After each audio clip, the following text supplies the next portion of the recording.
Saya akan jelaskan bagaimana kita bekerja dengan aplikasi e-budgeting Gereja Protestan Maluku, sistem keuangan GPM dalam beberapa akun. Yang pertama, saya akan masuk dengan akun bendahara jemaat.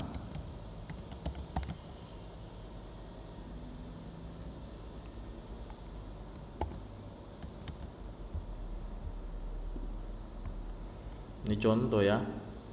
Kalau sudah, kita klik login. Nah, sebelumnya kita masukkan dulu alamat webnya.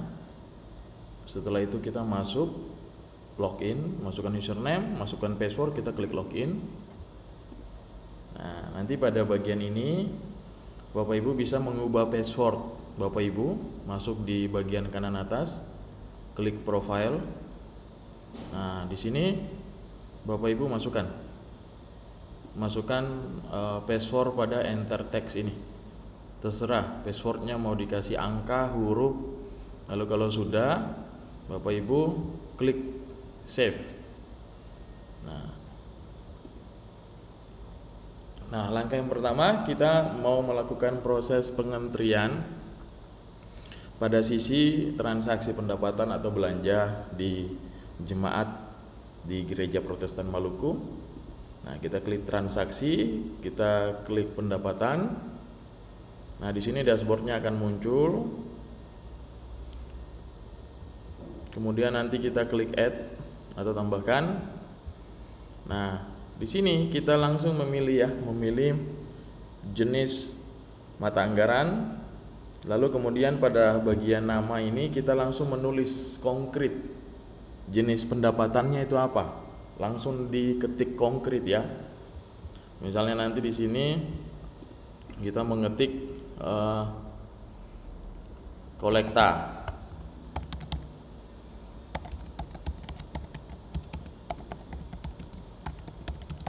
Ini contoh ya. Nah, di sini nanti kita uraikan misalnya 125.000 keterangan unit 1 sektor Galilea. Terus kita klik tambah lagi 115 misalnya unit 2 sektor Galilea. Kita tambah lagi unit total lagi. Kita tulis lagi unit 3 misalnya sektor Galilea. Jadi dirinci sampai seluruhnya selesai. Nah, kalau sudah, jadi rincian ini yang nanti akan menjelaskan satu bentuk transaksi per mata anggaran. Jika memang mata anggaran itu harus dirinci penjelasannya. Kalau hanya satu ya satu saja. Kalau banyak ya klik tambah sampai semua rincian itu selesai. Nah, tanggal transaksi ini kita akan memasukkan tanggal transaksi sesuai dengan yang ada di kwitansi. Misalnya transaksinya hari ini. Nah, nanti kolom referensi ini masukkan nomor kwitansi. Misalnya nomor kwitansinya 01. Nah, kemudian sesuaikan dengan jenis belanja, jenis transaksi penerimaan. Kemudian kita milih mata anggarannya yang sesuai. Nanti tinggal dipilih ya mata anggarannya yang sesuai. Kalau sudah dipilih, kemudian dipilih juga sub mata anggarannya. Nah, nanti di bagian penjelasan, kolom penjelasan ini bisa di copy paste saja pada bagian ini, atau mau dijelaskan lebih lanjut juga bisa.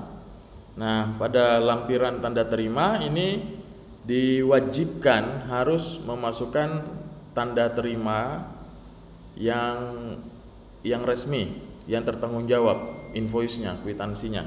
Ya, memang diharapkan itu tanda terima berupa kwitansi jemaat atau kwitansi yang ada dan tertanggung jawab di Gereja Protestan Maluku. Nah, kalau sudah, kita klik di sini, kita pilih. Nah, perlu diketahui bahwa setiap ukuran file itu maksimalnya itu 2 MB. Jadi kalau misalnya ukuran file invoice atau kwitansinya lebih besar harus dikompres. Nah, kalau menggunakan foto, kalau ukuran size-nya besar, cara kompres yang sederhana, dikirim saja melalui WhatsApp. Misalnya kita kirim ke WhatsApp Ketua Majelis Jemaat. Nah, pada saat yang sudah kita kirim, kemudian kita save di HP kita. Nah, setelah kita save itu langsung foto itu sudah dikompres, sudah mengalami penurunan, sudah di-resize. Ukuran filenya menjadi ukuran yang sangat kecil. Nah, kita masukkan di sini. Nah, setelah itu kita klik save. Nah, setelah kita klik save, jadi bagian ini untuk pendapatan dan belanja itu sama ya caranya. Pendapatan seperti itu, belanja juga seperti itu. Nah, seperti ini, sama ya caranya, sama. Tidak ada yang beda. Nah, setelah itu Bapak dan Ibu, kita akan melihat misalnya di bagian ini kita punya nama transaksi ya yang sudah kita lakukan selama ini, dan di sini ada waktunya, ini ada mata anggarannya, ini ada bagian yang harus mengalami konfirmasi oleh Ketua Majelis Jemaat, oleh Ketua Majelis Jemaat. Nah, ini sudah dikonfirmasi. Nah, yang membuatnya adalah dibuat oleh bendahara. Nah, kalau misalnya bendahara mengubah proses yang sudah dibuat sejak awal, itu nanti akan tertulis seperti ini. Diubah oleh, itu berarti dalam transaksi itu ada perubahan. Nah, mengapa bisa diubah? Perubahan itu dimungkinkan ketika Ketua Majelis Jemaat belum melakukan closing transaksi. Nah, kalau dia sudah closing transaksi, itu berarti tombol slotnya ini sudah terkunci, dia tidak biru lagi. Itu berarti kita sudah tidak bisa melakukan pengeditan angka digitalnya lagi. Seperti itu. Sedangkan pada bagian budgeting ini untuk penetapan ya. Budgeting ini untuk bagian penetapan setelah sidang jemaat, lalu kita melakukan proses pengentrian anggaran kita. Nah, seperti ini. Nah, budgeting, kita klik tambah anggaran. Nah, nanti pilih misalnya 2024 sesuai keputusan sidang jemaat. Nah, kita masukkan sesuai dengan mata anggaran di sini. Lalu jumlah ketetapan untuk belanja program di tahun 2024. Nah, setelah transaksi-transaksi itu sudah dilakukan, kita akan masuk pada laporan. Nah, laporan yang pertama ini menjelaskan tentang door script. Jadi, seluruh bentuk transaksi yang sudah dilakukan tadi, dia akan diolah oleh e-budgeting system. Jadi, mesin sistem akan bekerja dengan algoritma yang sudah dibuat. Dia memanage laporan menjadi beberapa. Misalnya laporan door script, rekon, dan laporan tahunan. Nah, laporan door script. Nah, misalnya per Januari kita mau lihat door script untuk salah satu jemaat. Nah, nanti dia keluarnya seperti ini. Dia keluarnya seperti ini ya Bapak Ibu. Nah, dia keluarnya seperti ini. Nah, nanti ini bagian yang di bawah sisa ini nanti kita naikkan supaya dia menjadi satu halaman. Nah, hasilnya seperti ini ya Bapak dan Ibu. Hasilnya seperti ini. Kemudian untuk rekon juga seperti itu. Nah, untuk rekon juga seperti itu Bapak Ibu. Nanti di sini ada format pengisian data keuangan tahun anggaran 2023 disampaikan pada revat dan rekon tahun anggaran 2024 untuk jemaat Klasik Serang Barat, Jemaat GPM Alang Asaude. Nah, nanti di bagian ini nama Ketua Majelis Jemaatnya dimunculkan, nama bendaharanya itu nanti dimunculkan di sini. Nah, seperti itu. Lalu kemudian ini laporan untuk transaksi yang berlangsung. Nah, seperti ini. Nah, jadi dia dalam bentuk laporan kurang lebih seperti itu.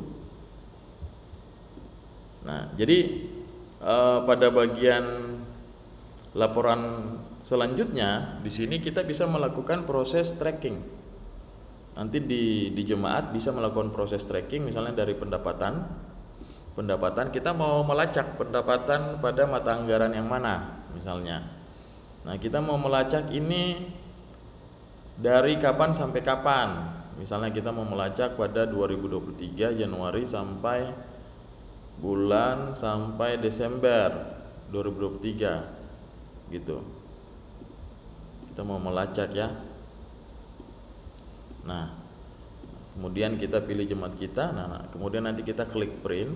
Nanti dia akan memunculkan proses pengeluaran yang sudah dilakukan dengan mata anggaran itu dalam waktu yang ingin kita tracking. Uangnya ada tidak? Betul tidak ada proses transaksi yang terjadi pada saat itu. Nah, seperti itu. Nah, itu untuk bagian bendahara jemaat, tutorialnya demikian.